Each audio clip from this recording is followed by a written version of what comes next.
शेजाऱ्याने दिलेल्या चपातीवर जगलो शिळ्या.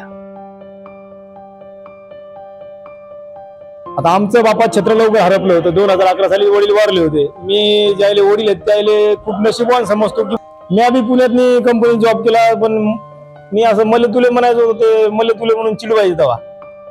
म्हणजे मी आलो की मानव समजा नागेश आहे तर ते म्हणायचे मले आला असं म्हणायचे. पण मी कवा भाषेसाठी हेच नाही समजा लाजलोच नाही, कारण जे आपलं आहे त्या भाषेनंच आपण उठलो ना. पत्रात मजकूर लिहिते मी आई, आज मला छळतात हुंड्याच्या पायी. वाशिम जिल्ह्यातल्या शेतकरी कुटुंबातनं एक मुलगा पुढे येतो.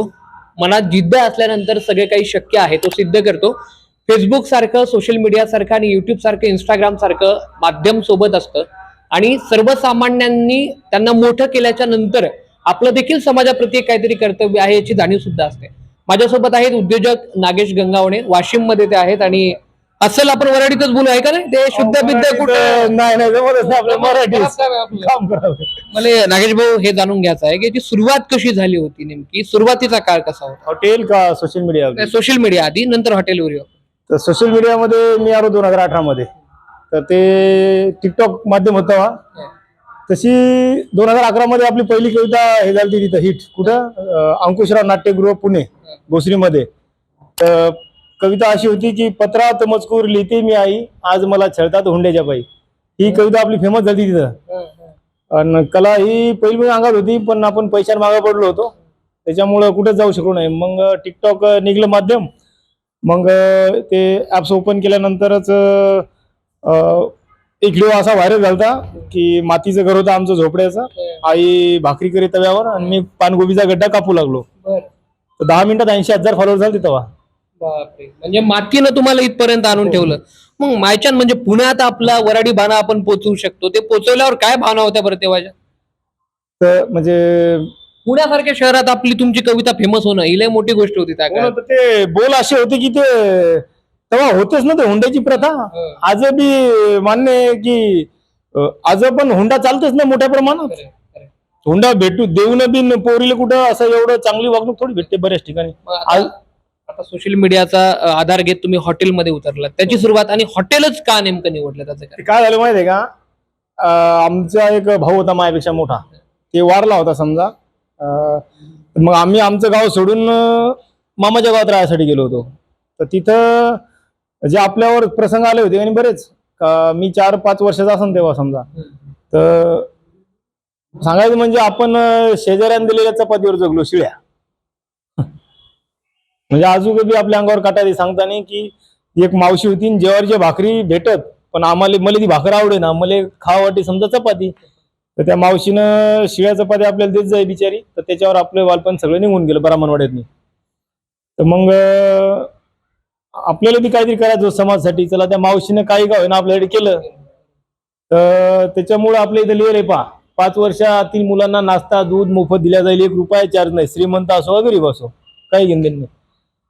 तर मग हॉटेल निवडली आपण. चला म्हणलं काहीतरी आपण देणं लागते आपल्या समाजासाठी.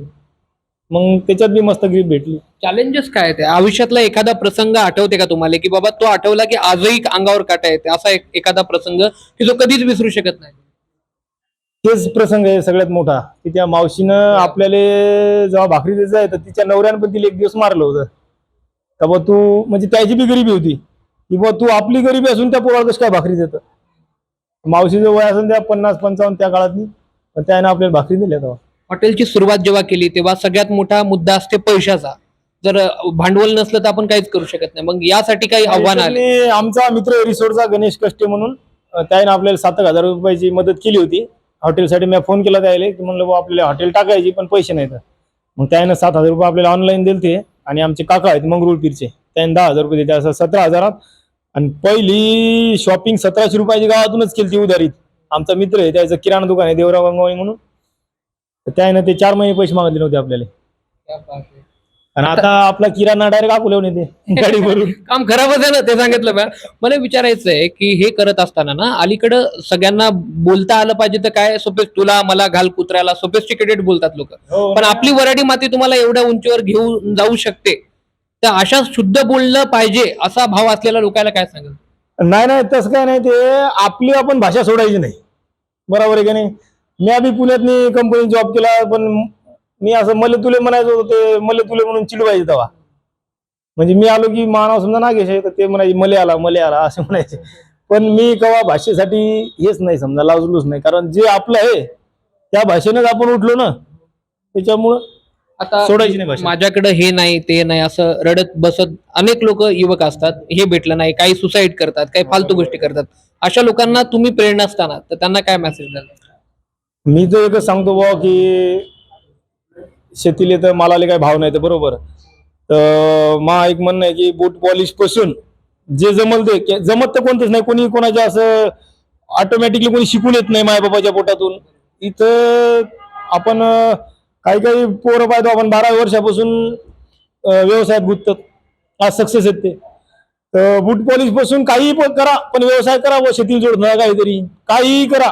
पण मी पण येते ना मराठी माणसात पाहिला, पण मी काउंट करू असे येते, तर ते कधी दूर होणार आहे माणसाला, काय वाटतं? ते कसं आहे, मग आता बापाच्या जीवावर जगणाऱ्याला नाही करणार ती गोष्ट.